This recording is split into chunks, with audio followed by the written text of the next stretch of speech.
Just before the session, we were sharing with our friends that every devotee, every spiritual aspirant, as motivated or blessed by the all-pervading reality, they get in touch with some saints that will help them in their spiritual journey.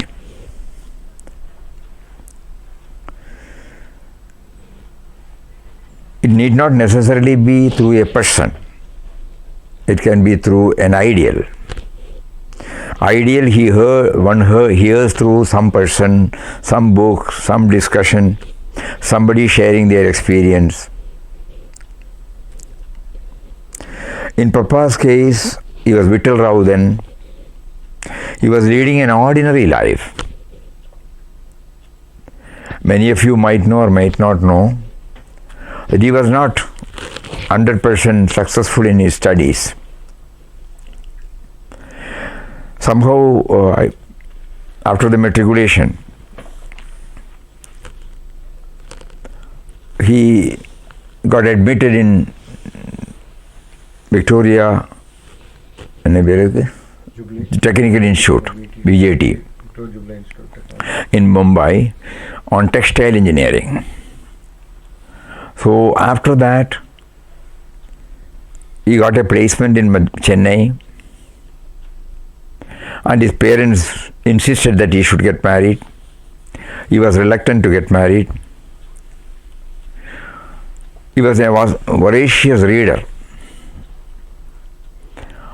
If we understand him through the writings of his son-in-law later in the form of a book, Passage to Divinity, he did not evince much interest on the labeled spiritual line. But for no fault of his, he loses the job there. And then somehow he was able to get a job in Coimbatore, another place, where he comes and settles down with his family. He had a daughter also. For no fault of his, again, he loses that job. Like that, so many. The periods of unemployment was more than the period of employment. And finally, his father-in-law, who was then in Mangalore, told him, we will set up a business on dyeing for saris or something. So it went on beautifully for some time. Again the decline started. It became a failure, and the relationship between him and his father-in-law got strained. So he came out, and his brother said, we will start a same line, start a similar business, because you know how to do this. So Sitaram Vittal Rao Company, it was started in Mangalore. Everything was going on well. Suddenly God saw to it that the decline started, and a stage came when there were only liabilities, no assets, mounting liabilities, and he was unable to carry on the business, passing through severest strain, nowhere to go.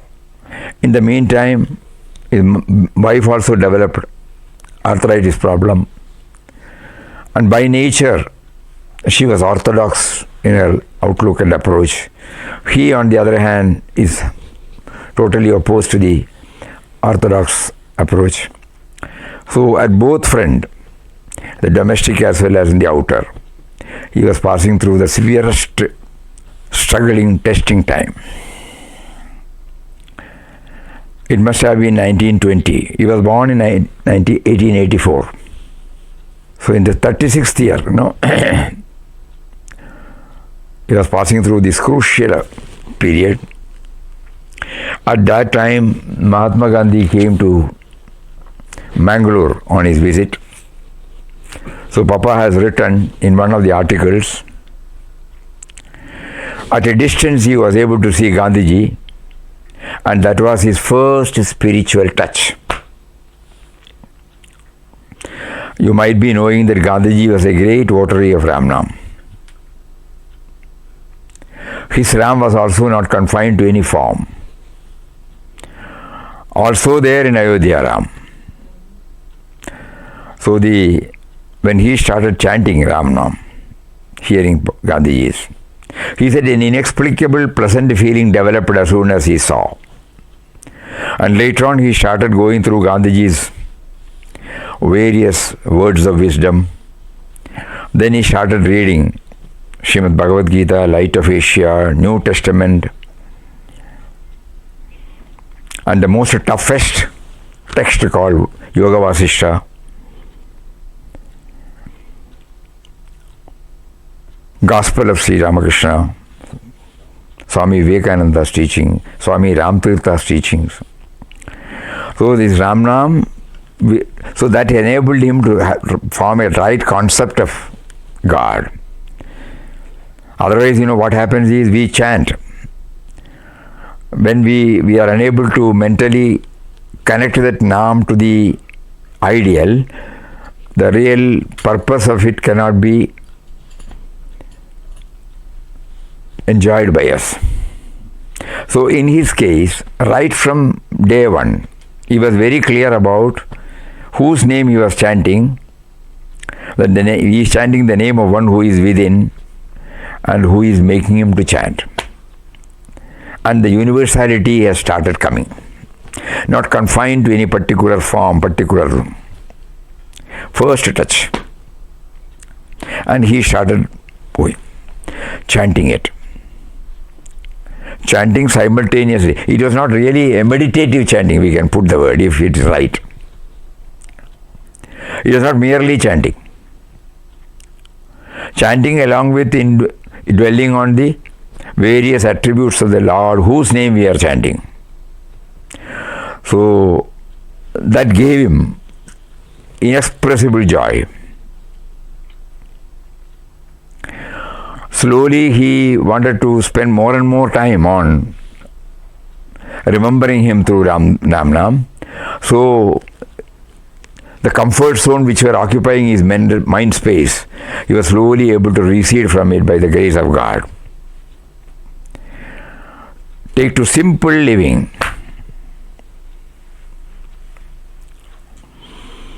And more, so suppose now we are talking, suppose the light is off.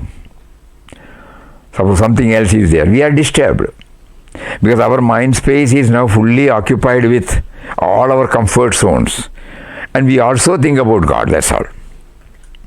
We also pray to God, nothing at the cost of our comfort zones. So in the first chapter of his first book, he mentions this. And how he was able to recede from, detach himself from the me and mine. He was very, very clear about it. So the real, if you have to derive the fullest benefit from chanting, if you have to derive the fullest benefit from remembering him through chanting, there are so many prerequisites that we have to go through. That not through an academic teaching, but by experimenting on himself, he was able to do that, and then later on he recorded. So he was able to enjoy the bliss. Every night he then started viewing the whole challenges in life outside. He was able to see it in a positive way. Even if some creditor shouts, he was not getting offended. He was able to raise himself to a little more higher level and then view the whole thing. But Nama continued, slowly impervious to all the negative tendencies that are likely to crop up when we deal with men and matters outside. At that time, God wanted to test whether his aspiration is intense or not. Somebody came forward and they offered, he was a lawyer, responding to Mahatmaji's call to boycott. He stopped his practice He was watching Papa, Vittal Rao, and then he came forward and said, I will clear off your debts. I will take up management of your company. You take care of the production side. Finance and administration I will take care. Even at that time, one of the prerequisites is honesty and straightforwardness, because for our purpose we don't exploit anything at any time. So he immediately said, don't do that. If you put money, you will also lose. It's a sinking ship. But the other man said, don't worry about it. We are entering into a partnership. So for all technical purposes, his problems have been solved, But Papa knew, no, I want that which is always stays with me, and that only Ram can give. And he was very clear about Ram. Ram was impersonal. This we have to keep on hammering to our brain. So he defined Ram as the subtle and mysterious power. So right from the start he was very clear. So he was not confining God to a particular form. And as he was progressing, now there is no, the entire liabilities have been cleared. He invested so money, some more rooms were bought, and things were going on. For all practical purposes, everything was going on smoothly. But Papa was intensely going towards this. In one of his letters, he mentions, seek guidance always from within. If what Ramdas says is in agreement with your inner voice, follow it. Don't accept Ramdas's suggestion without a sanction from within. The more a man becomes reflective and meditative, the nearer he approaches the true springs of life. The only one sign of fitness is the realization of your immortality and your oneness with the Supreme Godhead. So he was seeking always guidance from within. He did not join any organization. He did not stay with an outer guru. And when he was chanting this Ram Ram, one day the rest of the family members, because he reduced his food, reduced his clothing, out of 24 hours, he was chanting for 22 hours. He was living in a separate room. Everybody thought he has gone, something is wrong with him. He has got 5-6 brothers, 2-3 sisters. So everybody became panicky and they requested him, pleaded him, his wife, daughter, everyone pleaded him, but he refused. He was so steadfast in his sadhana. And then his father came, hearing that, something is wrong with him. As soon as he saw him, what happened? So immediately Vittal Rao said then, God is making me to repeat his name. You see the word. God is making me to repeat his name. Then immediately he said, come in, sit. One sannyasi has given me a mantra, and he told me if we repeat it always, we will get peace. So he sat there and made him to repeat Shri Ram, Jai Ram, Jai Jai Ram. So instead of Ram Ram, he was made to chant Shri Ram, Jai Ram, Jai Jai Ram. So he considered his father as his guru, that's all. And then he did not stay with him or crowd around him, nothing. After that he went, but he still considers him as his Gurudev. And later on when he started reading Swami Ramtirtha's book, you might have come to know about it, the 7 series, Inputs of God Realization, he elaborately dealt with the pranama mantra Om. In Bhagavad Gita also, in 2-3 places you will find the Lord highlights about the prominence of Omkar. So when he went through the whole thing, he added Om to it. Whole his life it has been non-traditional in his approach. He was very firm. He used to say three things are necessary. One is fixed resolve, second is sustained faith, and third is optimistic outlook. In any field, if these three are there as our capital, we will be able to successfully move on. Fixed resolve, sustained faith, optimistic outlook. Then he was prompted. When he was slowly realizing the presence of God, presence of this subtle and mysterious power in and everywhere, one day, in his thoughts, he prayed to that power. When everything is happening only by your will, why should he not now throw himself entirely on his feet, on your feet, to get stabilized in this? That is how on the 27th December 1922, when his daughter and wife were away for a couple of days from his house, he wrote a letter to her, wrote a letter to the friend to take care of them, and then left everything. He took only 25 rupees. In India it's called rupees, Of course 25 rupees was a big amount on that date. And he left at 5:30 in the morning.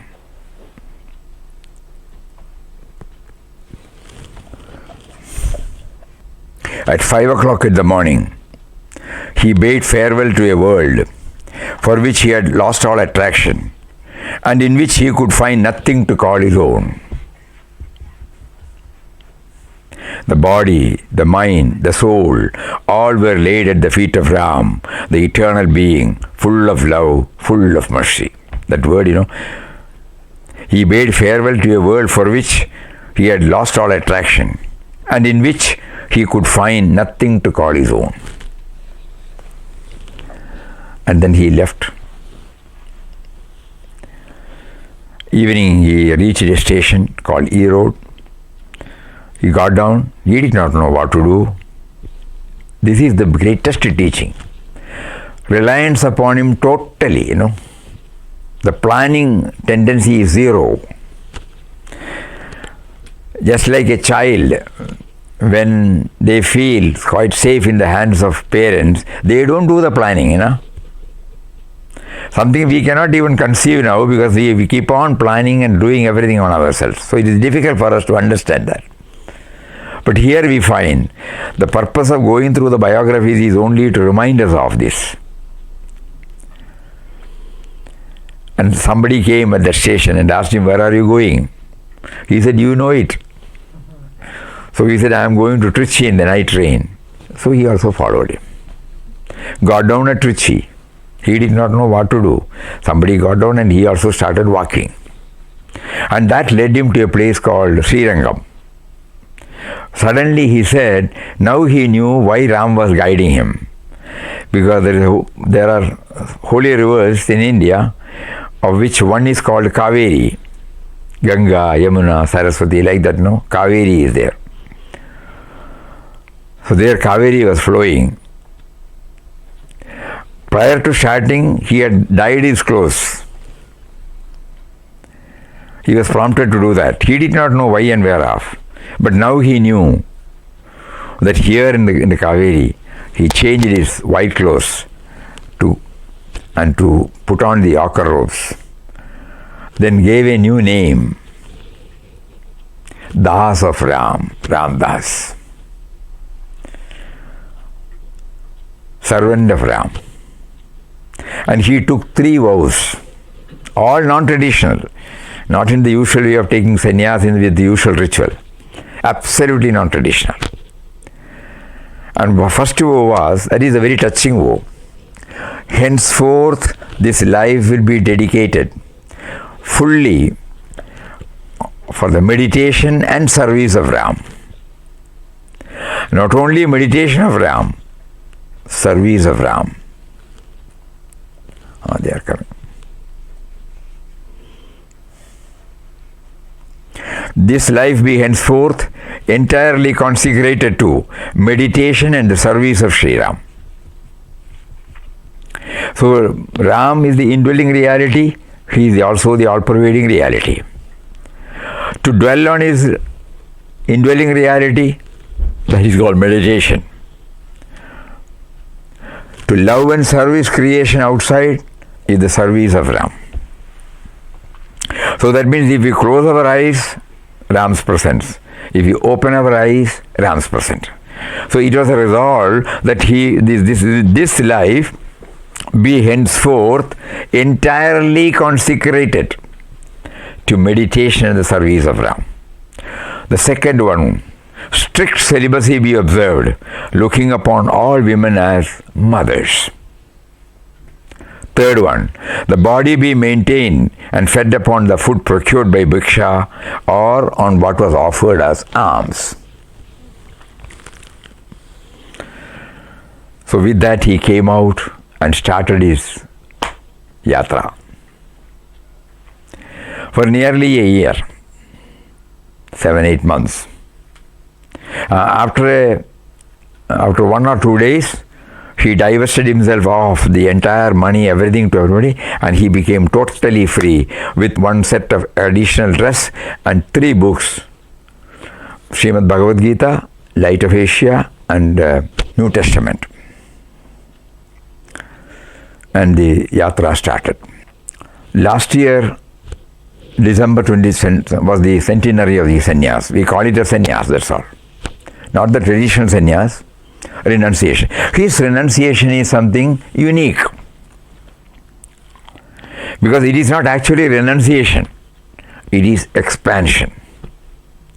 He explained later, previously he was identifying with a small family, now he is identifying with the biggest family, in which the small family is also there. So it is not renunciation, but it is expansion, inclusion. There is no limit to the inclusion, no, we have heard that. So that is how he started, and the various experiences that have been beautifully chronicled in his first book called In Quest of God. That is the quintessence of a spiritual life, especially for devotees and spiritual aspirants. It's a perennial source of inspiration. Last year throughout, he prompted us to have an in-depth study of it, and then we are forgetting about Papa, we are forgetting about the 1922. We are putting ourselves in what way in our present field, in what way it inspires us, in what way it will guide us, in what way it will help us to lead a peaceful life, a successful life, a blissful life. Entire thing is there. That means whenever we are confronted with an adverse situation, we can say it from here, we are leading a comfortable life, But given a field, how do we react? So this makes us to think, and slowly when we dwell on it repeatedly, something of it will remain with us, though not fully, but it will give us the needed mental makeup, the needed mental state where we can see it with a positive outlook, always positive, optimistic. And then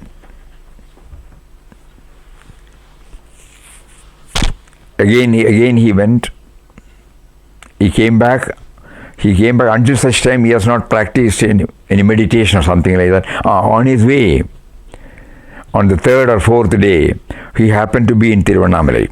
Not that he planned. Somebody will take him, so he was staying there. For a week he was staying in Tiruvannamalai.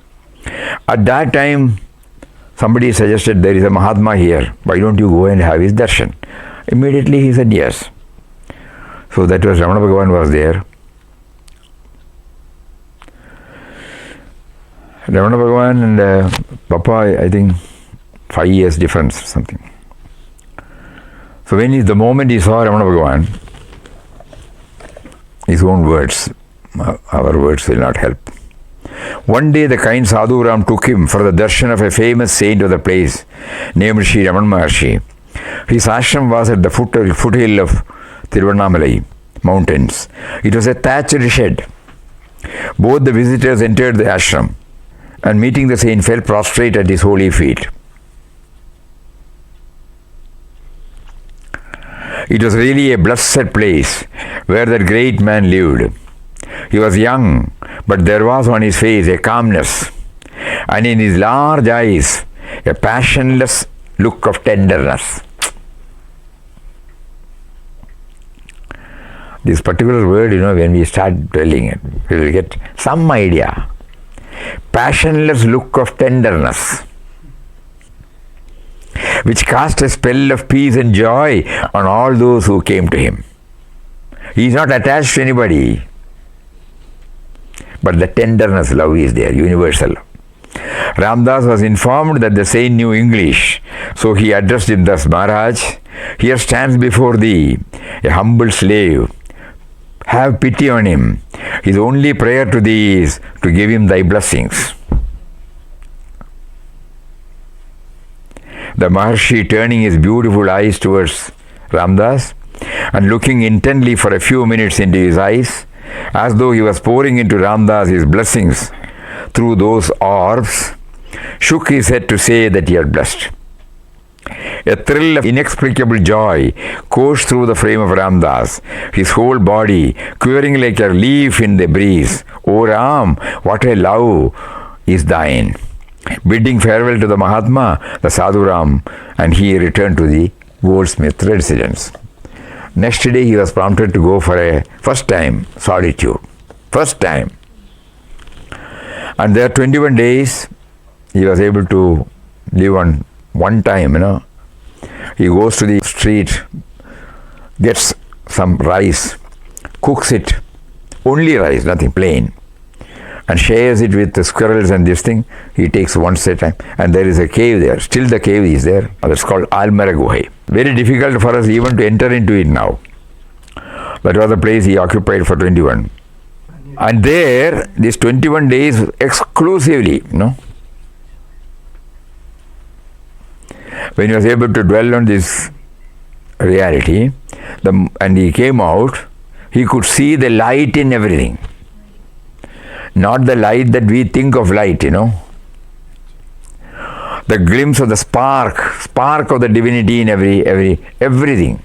So he started embracing everything, even on trees, even on stones. And one person was coming, he went and embraced. He thought, he thought this is a madman. And then finally, so the God blessed him with that universal vision in Tiruvannamalai. And then later on the saga continued, and so many things happened, and finally in 1931 Ananda Ashram was set up. So it was one of the teachings we get from him. Everything happens only by the will of God. God arranges everything in his own way at the time he appoints. Tests come out unawares. But he was able to accept everything as a test rather than labeling it as an adverse circumstance. Accepting everything as willed by God. When we go through with that bhavana, the entire 37 chapters, every chapter will give us this idea. It will give us some idea. When we deal with men and matters, when God subjects us to go through such testing period, we will remember, and some effect will be there. That is the tangible, palpable gain of going through that test. Then he continued to inspire. Even now he continues to inspire people, even after dropping the body. Something about Pujya Mataji. Mataji lost her husband, a loving husband, very loving husband. She had 2 children also. At the time, somehow, for the 3rd child she was carrying, at that time she came to a place called Bhatkal, far away from Mumbai. On those days, the only mode of transport was steamer from Bombay. So when she reached after 15 days, she got a telegram that her husband fell sick. Even when she was persisting to go to her mother's place for delivery, the husband said, "Don't go now, you can go later." But she insisted. And he also said, cautioned her, "You will feel regret." That also she did not register well. And suddenly, he became critical. He asked whether Krishna Bhai has come. And he passed away. As soon as the telegram reached, Mataji was shattered.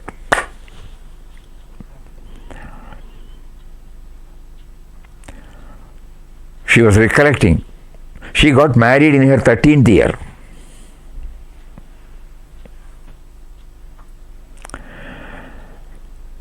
And then she knew that there is no purpose in the life, so she wanted to commit even suicide.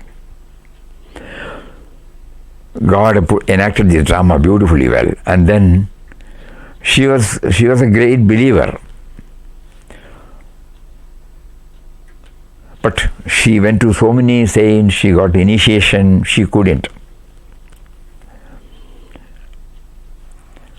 She was passing through the most trying period with 2 children. But the one plus point God gave was husband's brother, Ramarao. He was a doctor. And his wife were so much affectionate to them, as if their own blood brother and blood sister. So he was transferred to a place called Kasaragod, very near to Anyagadashram. And then suddenly, by that time, Papa was requested by his brother, "You stop roaming about here and there. I will put up a kutia, a small cottage, thatched shed. You be there, food will come to you." Every time, he has no plans. Whatever somebody says, he takes it as God is sending, that's all. There are many, many, many things about Papa to share, but it will take 1 week minimum, saptaham. So we are skipping that. And then Papa was there blissfully leading his life. So many people started knowing about it. And then Dr. Ramarao, Mataji's brother-in-law, also heard about it. So he thought Krishna Bhai will get some relief if we take her also to this blissful Swami. So he was taken. As soon as she saw Papa, intuitively she felt, he is my father, mother and guru. And suddenly that life started turning. So every day she used to go there, spend a lot of time, got initiated with Ram Nam, started chanting Ram Nam. Papa put her on test. Papa's Purvashram daughter was also staying nearby. Her husband was a lawyer. So she used to call her as Papa. So Mataji started calling him as Papa. And because Mataji started calling him Papa, we all started calling him Papa. He became the universal Papa. And then Mataji was put on severest test. And she was able to come out of it. And come out of the cage of me and mine. She was able to scale the heights, in Papa's language, Sputnik speed. And somehow God made something to happen in Kasaragod Ashram, and they had to finally leave. And then on 15th May 1931, Anand Ashram was inaugurated. We were sharing yesterday, at the time of inauguration, on 15th May 1931, we are repeating it because we need it. We have to keep on hammering this truth to ourselves. Ramdas has the supreme delight to speak to you today a few words at the inauguration of this holy ashram. 15th May 1931. The ideal which the ashram holds before it is universal love and service based upon a vision of divinity in all beings and creatures of the world. Here every man, woman or child, to whatever denomination, creed or caste the person may belong, shall have free access. This is a place where every effort will be made to cultivate the spirit of love and service, mutual love and service, very important word, so that what is realized within its walls may prove as an example for the right conduct of human life in the outside world. The Lord is our help and guide in all matters. May He, with all His bounty, shower His blessings on this home of love and great service, which this home of love and bliss has undertaken to discharge. Since that, even when somebody came and said, why should you go? Papa would not have set up this ashram at all. It is all because of Mataji only. And from that day, everything is done by Mataji. Papa used to say in Indian language, Adhisthana Devata, chosen deity of the ashram. Everything is planned by Mataji. And to her, nobody was another. Papa's own words about Mataji.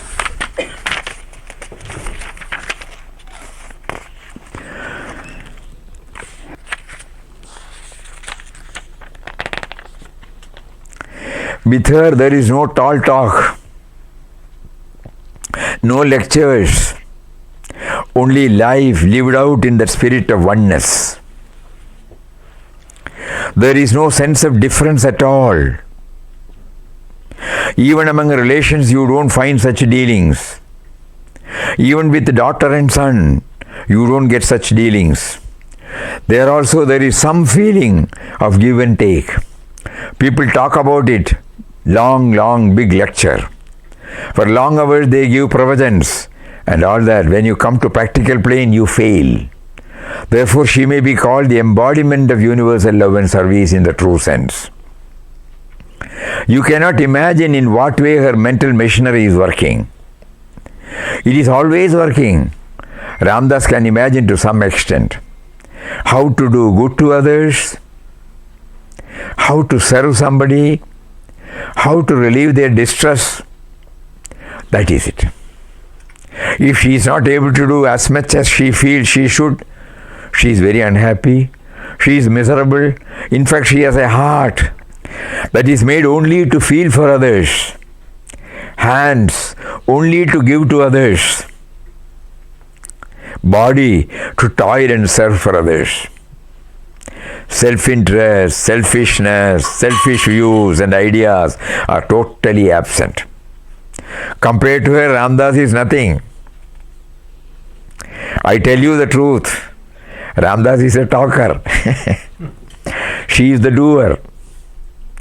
Whom do you prefer? Doer or the talker? It is the truth.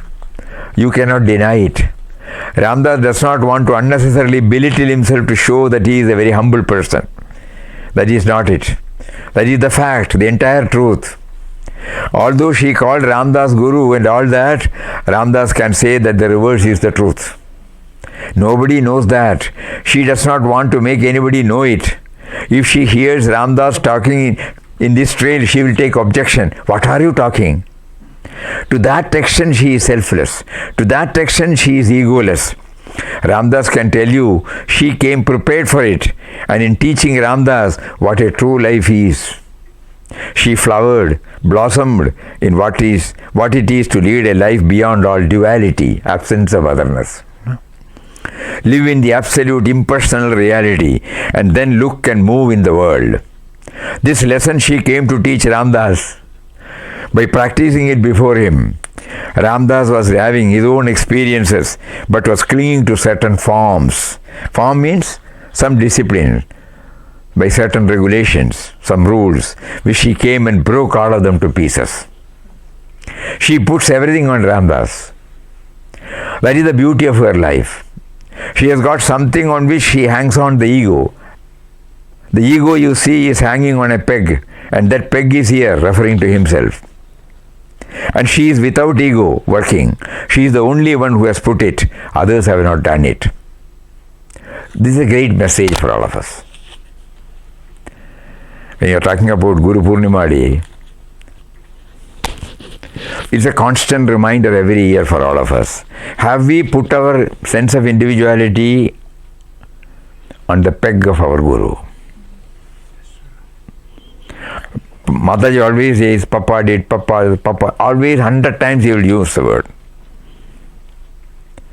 The meaning is the sense of individuality has been completely handed over to the Guru. Guru as personal initially and as impersonal, and both personal and impersonal. She is the only one who has put it. So many people can use this peg for hanging on their ego, which he will gradually swallow it. Because somebody asked, what will Papa do when somebody hangs the ego? He said he will swallow it. But nobody is prepared to. She did it, she got the highest benefit. That's a pure fact. She turned back on her worldly life, never looked back again. And when she looked back, if at all she did, it was all God for her.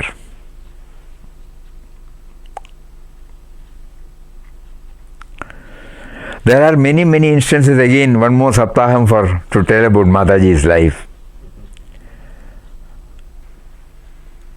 A couple of anecdotes we will share. We don't have much time. We used to go to ashram whenever we get leave.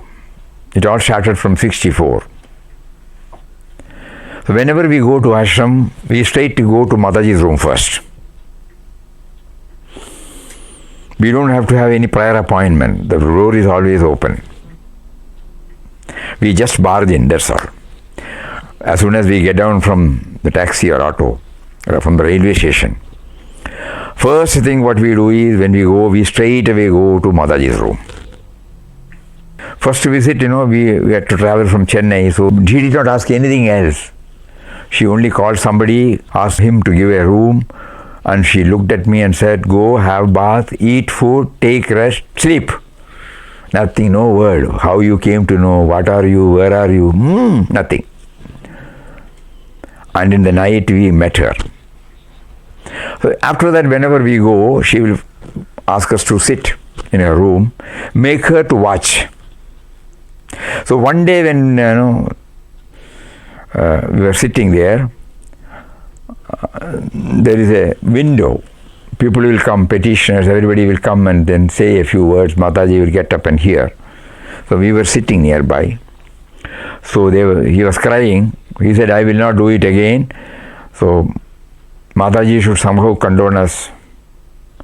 We have not had our food for the 2 days because nobody gives us job, because we were sent out from ashram. Immediately Mataji arranged for their food, gave them money, and then asked them to come for the next day. Then later on we came to know through Swamiji what had happened. He was a carpenter. Mataji also takes up building houses for the homeless. So carpenters are also there. They prepare this door frame, roofing, everything is not, it is all on wood only, not cement. So when they were doing it, in our language, stealthily they were preparing some wooden box and taking it out and selling it. So the watchman caught them and brought them to Mataji. Mataji told them, people are sending money with the hope that it reaches the segment which needs help. So you have been given this job not only to eke out a livelihood, but also to take part in this yajna. And what are you doing it? In what way it is going to help you? You will have to pay for all these things in your life. So from tomorrow onwards you need not come. Send them out. So when people came to know that they were sent out by ashram, they did not get any job. That is why this person came and cried. On that day she taught us, that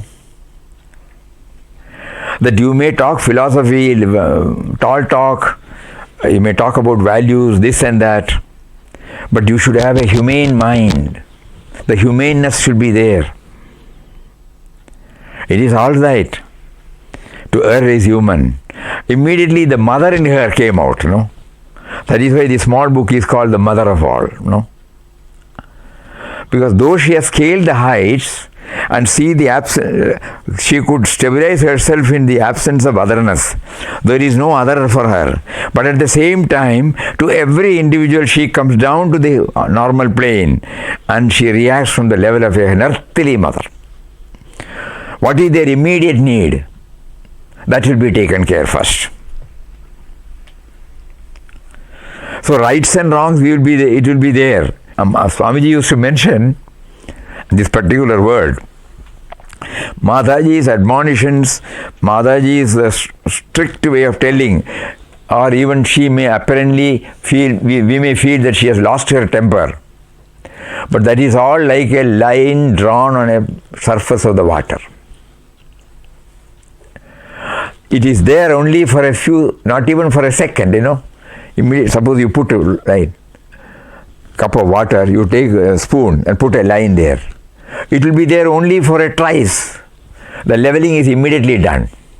You will not find any dent or impact. That is Mataji.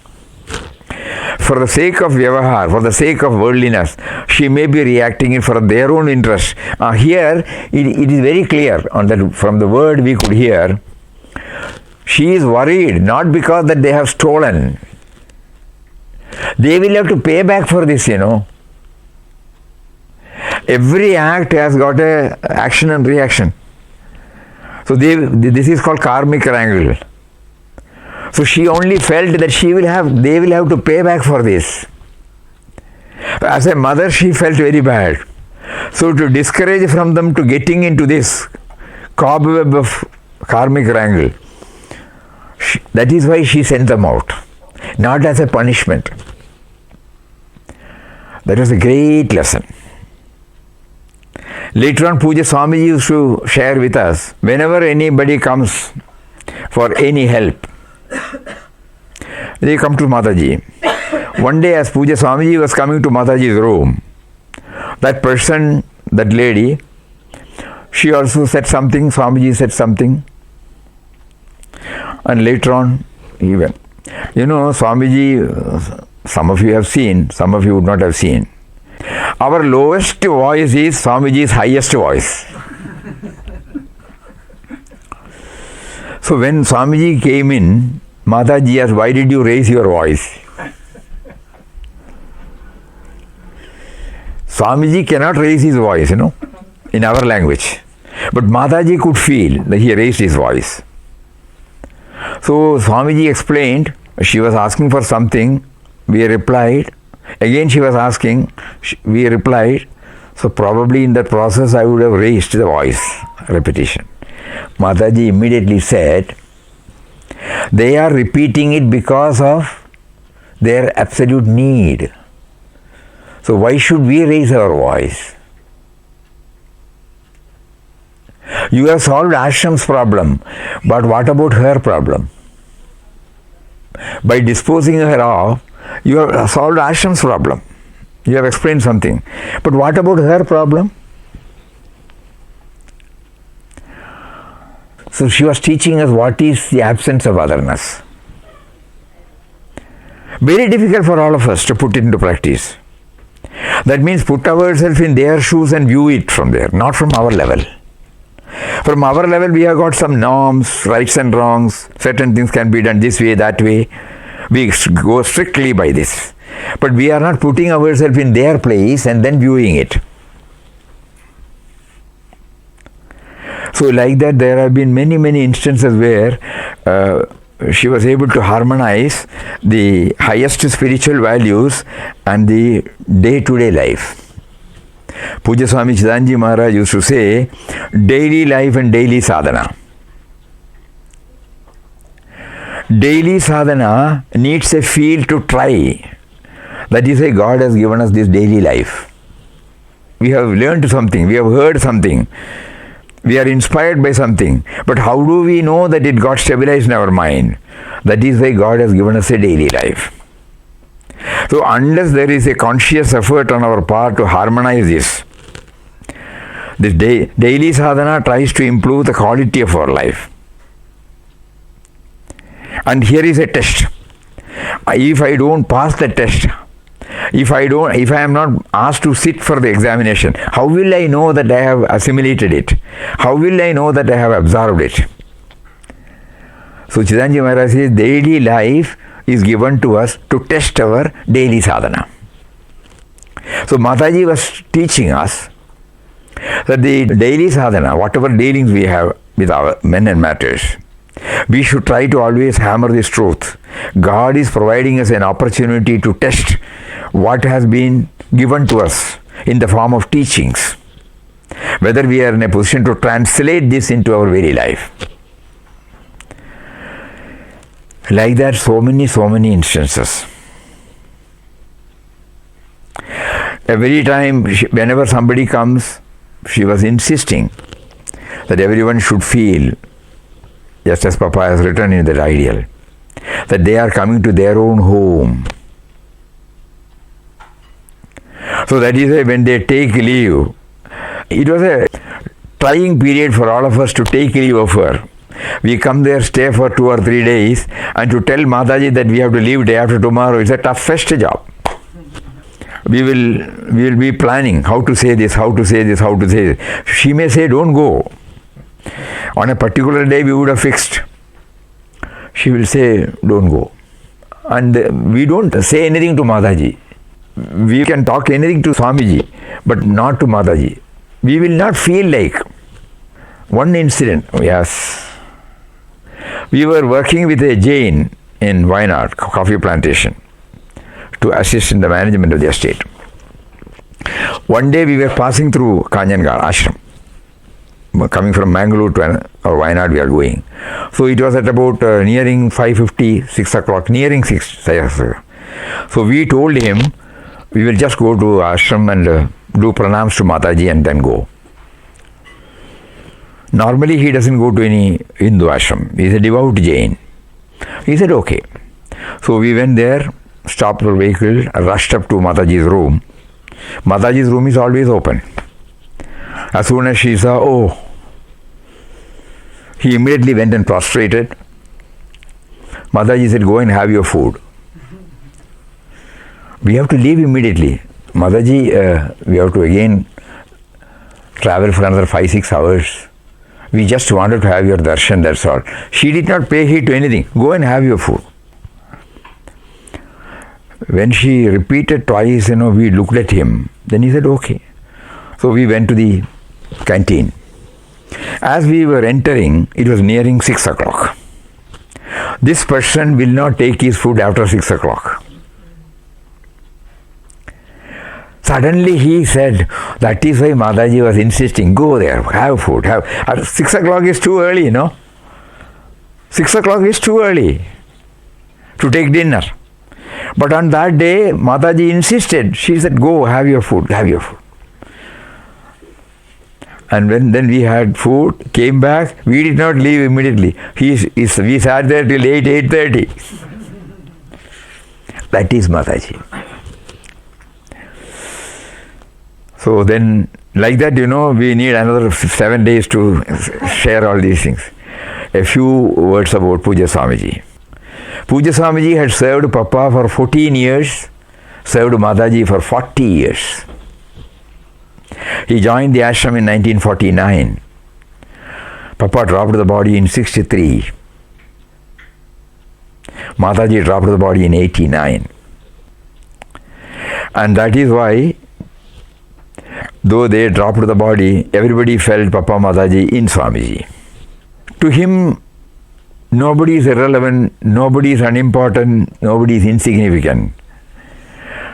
Even an insentient matter, even a stick, even an umbrella, even the chair,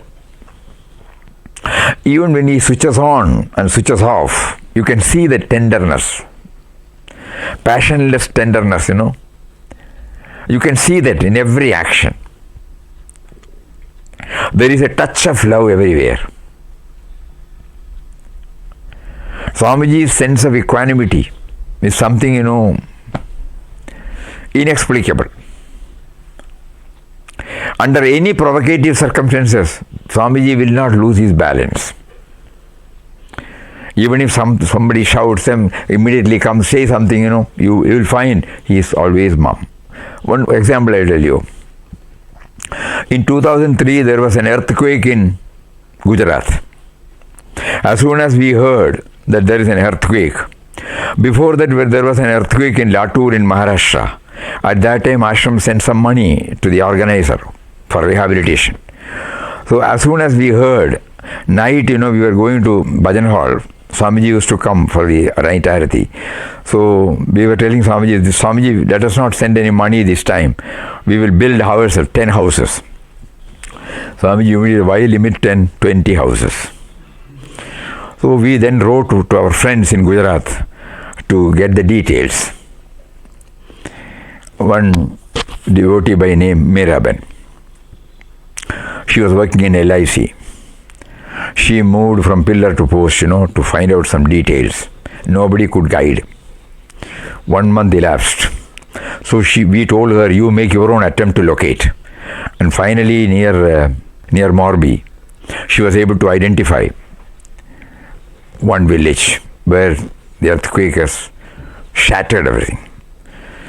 So she was able to meet the Mukhya there, and then she informed us. So we immediately went to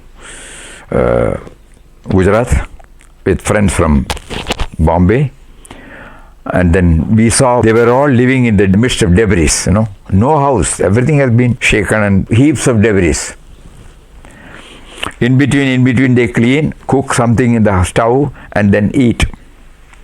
That was the time. So when we went there, we were able to meet the chief there. We told him, how many are there like this? So they said 150 people. So we said, locating the land is your responsibility. As soon as you finish, you tell us.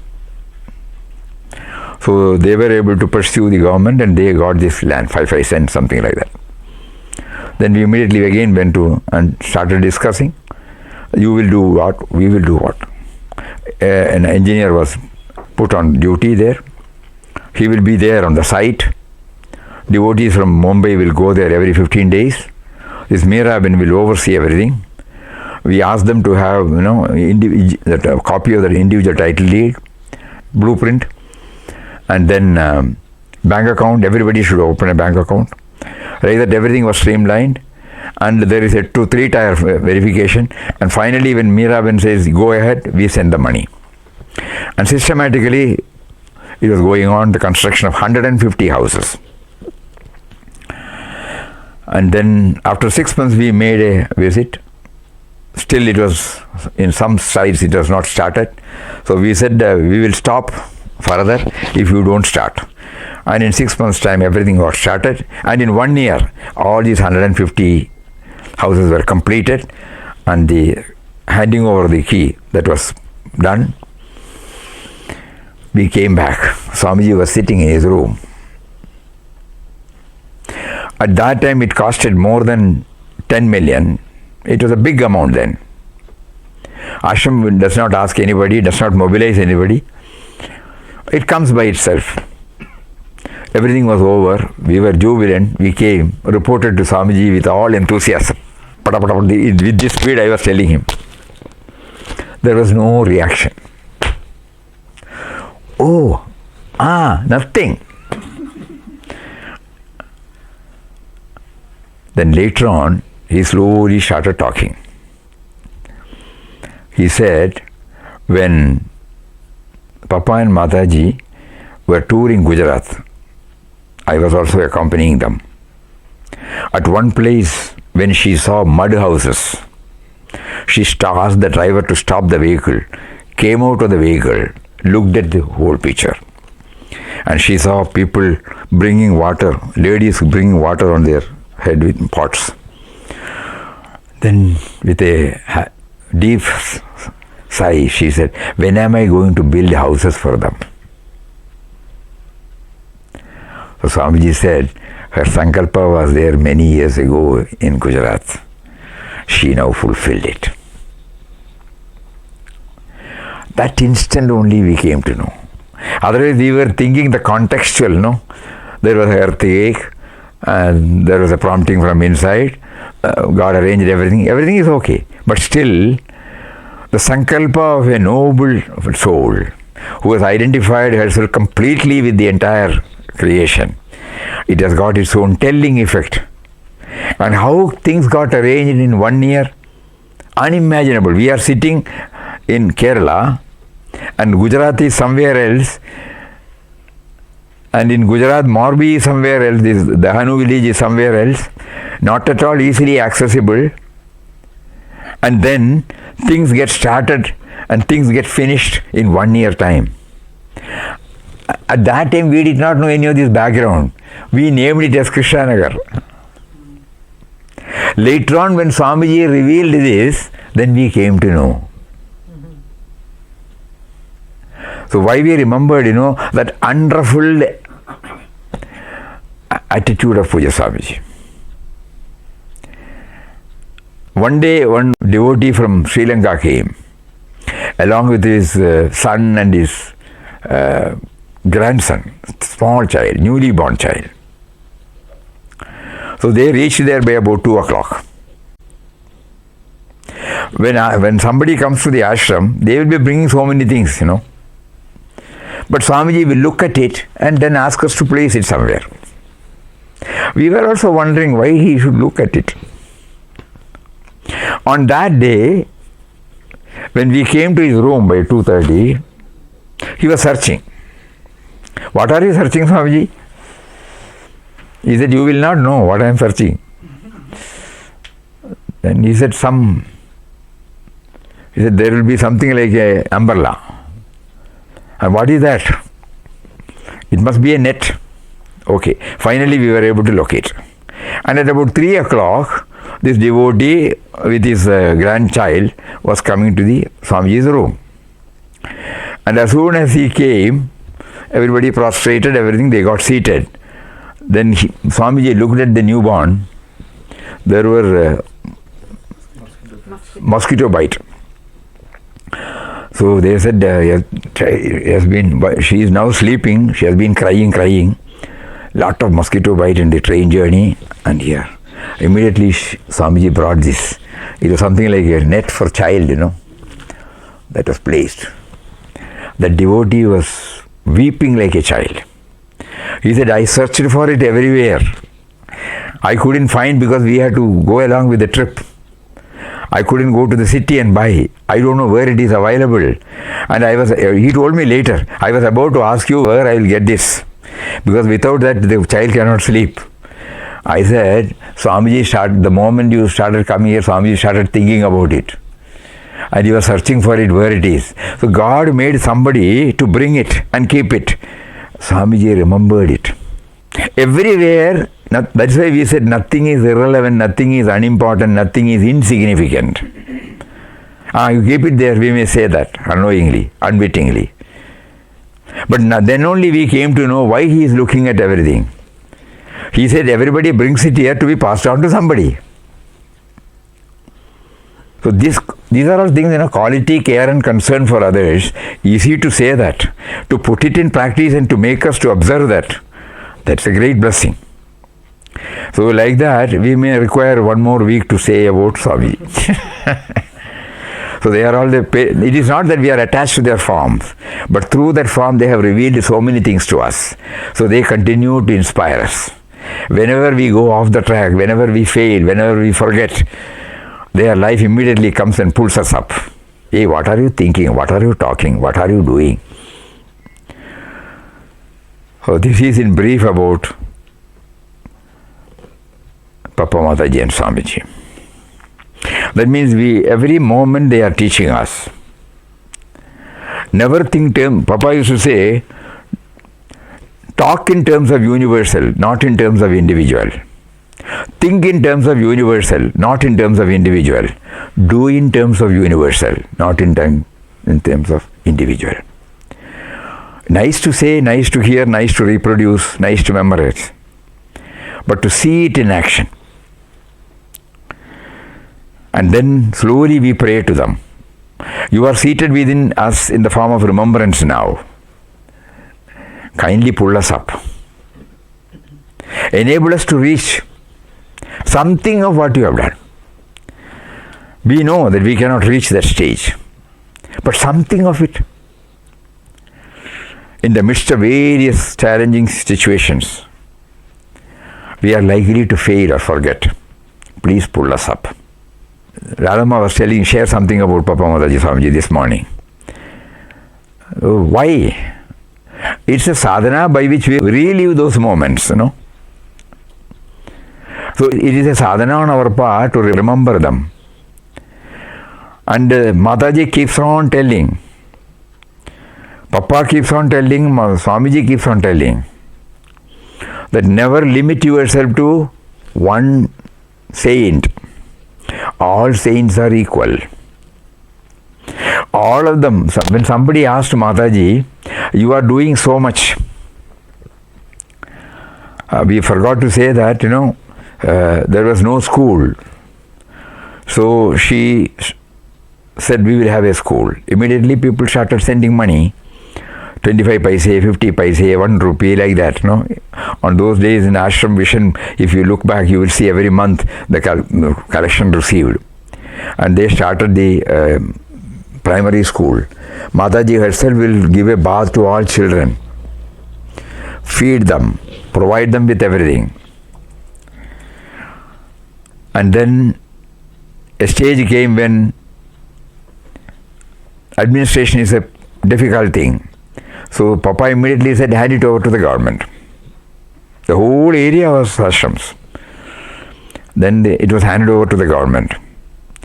Then there was no hospital. So again, Mataji said, we will have, okay. Then everybody contributed and there is a hospital. A doctor, Kupuswami, was there. And later on, problems came for the doctor, nurses, and immediately it was handed over to the government. Now it is going very well. The school has been upgraded to higher secondary now. Even today, probably that may be the exception in the whole of Kerala, because it is normally the present government especially, they won't put the name of the saint.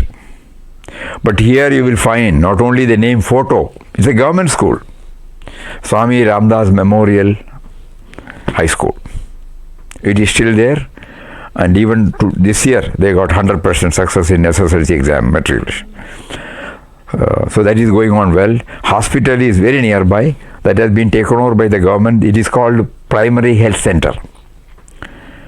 Many, innumerable people are getting wonderful medical service, wonderfully going on, very near to Ashram.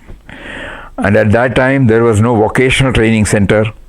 So that was also started with the looms, People were trained so that they can have their own vocational training center. Later, that was handed over to a cooperative society. That is also still running. It is, we all think it is, because it is started by our masters, still there is an emotional bonding with all these institutions. But they taught us, never get the feeling of possessiveness. Brick by brick it was built up. Naturally one will find attached to it.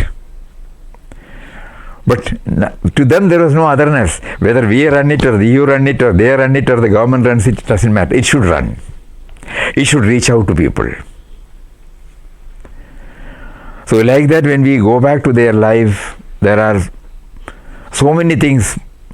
And another thing is, under the banner of spirituality, it is not separated from the common run of life. That is the primary lesson they taught to us. Normally, under the banner of spirituality, we take to a particular type of approach. Learn Shastras, carry on with certain austerities, so many things. And unknowingly, unwittingly, we separate this spiritual life and mundane life. Their norms are separate, these norms are separate. We do Nama, we do Bhajan, we do Satsang, we do Swadhyaya, that is one part. Another thing, we lead a family life, professional life, social life. Hardly we have ever thought that these are one and the same. So here, when Papa was asked, when he was on global tour, in 1954 he went on a global tour. He also visited London, visited so many places here, attended so many programs. So there somebody was asked about sannyas, and then he said, you are having a small family, ashram is having a big family, that's all. That is the only difference. There also children will be there, there also Goshala is there, we have to milk, we have to buy provision, we have to cook, we have to, everything is there like this. It's a bigger family, this is a small family, that is the only difference. And somebody asked whether your Purashram wife, whether she was there, she would come. Why not? She came to Kasaragod ashram. Had she been alive, she would have come to stay with us in this ashram also. That means there is no separateness. Under the banner of spirituality, we don't separate. Because then we say, if this is that, God is not there, no? God is there everywhere. Whether it is mundane or spiritual. That is for us to understand something, that word would have been there. But it is the two sides of the same coin. That is why in Ananda Ashram we will not find anything. Even when this was given to, there no traditional. Later on Papa changed over to white clothes. We are also praying when you are going to give us the prompting. Because he said, as for Ramdas, in the later stages, finding that the orange-colored cloth was proving to be an obstacle to his attainment of an all-comprehensive spiritual perfection. That is a stage of Karma Yoga as distinguished from Karma Sannyas in Gita. God divested him of the Gerua and gave him the white cloth in return, so that he can now move freely amongst all people, from the highest to the lowest, without either feeling a sense of superiority himself or causing them the least embarrassment. He can now, like a child, freely move and mingle with all his friends and devotees of either sex. This is a privilege he prizes more than the greatest honor or reverence he might have received from the world. So see, nothing traditional. Whether this robe or this one, it doesn't mean God is there, Equally, God is, he was able to, when we were struggling to find out what sort of concept we can have when we go take to the inward journey, because he is impersonal, without form. Whereas we have got only a vehicle called the thought, and the thought can hold on to some form, some concept. And here it is conceptless. It is beyond the purview of thoughts. How are we to move forward? And one day he directs us through his teachings. He says, life is the expression of Atman. Though seemingly two, they are one. That gives us the key. Oh, the heart beats. Are we doing anything? The blood circulates. The digestion takes place. Like that, so many activities are going on. The breathing takes place. There is a power behind. We call it as life force. So when he said, life is the expression of Atman, it gives us a footing, to enter into the inner kingdom. And later on in Bhagavad Gita, the same is there, but there we learned it only academically. Jivanam sarvabhudeshu. I am there in the form of life force, Lord Krishna says. I am there in the form of Chetana, consciousness. I am there in the form of intelligence, Buddhir Buddhivatamasmi. So the Papa clearly gives the key. This is how he went inside. So it is accessible to everybody, It is there in everybody and everything. So how to universalize this concept? For a beginner, for a devotee, for an aspirant, it gives us a wonderful key. Life. We are talking because of the life force. Life sprouts, stays for some time. Life enables the body to sprout. body, mind, intellect, equipment, and it allows us to go, and after some time life wills that it should be get dropped. That is why we say he is the creator, he is the sustainer, he is the destroyer. So all these things we can take to inward journey when we try to go with these words. Life is the expression of Atman. In one of his books he emphatically says, in the first article, he says, human life is a rare acquisition.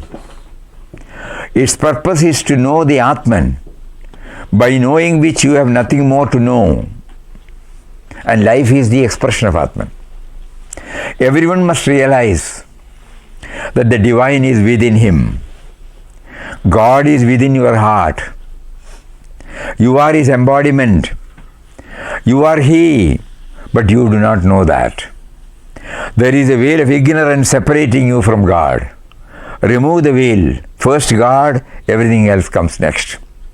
The microcosm is the macrocosm. The individual is the universal. God dwells in every being and thing, however small, in his entirety and perfection. That is why he could not see any difference between this. Think not in terms of the individual, but always in terms of the universal. Do everything for the sake of God. Then your ego sense will vanish. You will realize you are the universal spirit, changeless, eternal, infinite. This is your goal. And with one more quotation we will end.